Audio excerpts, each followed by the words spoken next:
Hey, kelin, bugun dugonalarim keladi mehmonga kelin ko'rgani. Palbatet qilib qo'ymang, siz rosa maqtaganman. Stolda qimmat-qimmat mahsulotlar bilan yasating. Ana yangi optiga so'klaringizni qo'ying. Dugonalarim ichidan kiy bo'lsin deyman-da, hammasi gapirsin menikiga kelganini. Stolimni dahshatligini ko'rib qo'ysin. Bo'ldi, oyijon, hammasi zo'r bo'ladi, xotir olmang. Taqillat qani? Shahlo, biz keldik. Bildik, kirlaring. Onglar qani? Olyapmiz. Kelin, ichki bular solib keling-da. Xo'p bo'ladi, oyijon. Xush kelibsizlar.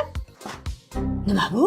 Oyijon, endi o'rtoqlarim zamonaviy yangicha ayollar deganingizga choy ham olib kiramanmi deb, tabiiy mevalardan siqib chiqarilgan soklar olib kirdim. Hozir choy o'rniga sok ichish modniy. Shunaqami? Dugonalar olinglar sokdan. Meni kelinim shunaqada zamonaviy. Boring endi pishirgan ovqatlaringizni olib keling.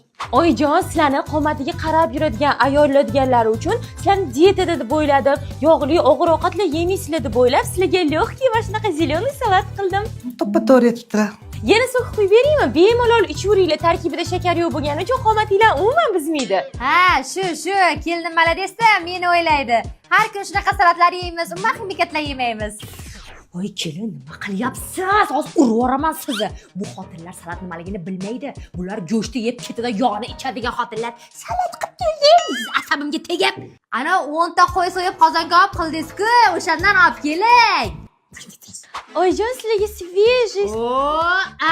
Ana, yashang, qo'ying qani, xijolat bo'lmang, boplabsiz. Endi biz hozir yog'li ovqatlar yedik-da, bu hazm bo'lsin deb olib keldingiz, buni yashang. Bizni kelin shunday meva, zilin salatlar bilan mehmon kutadi. Yaqinda 3 mahal suv ichmasak bo'ldi.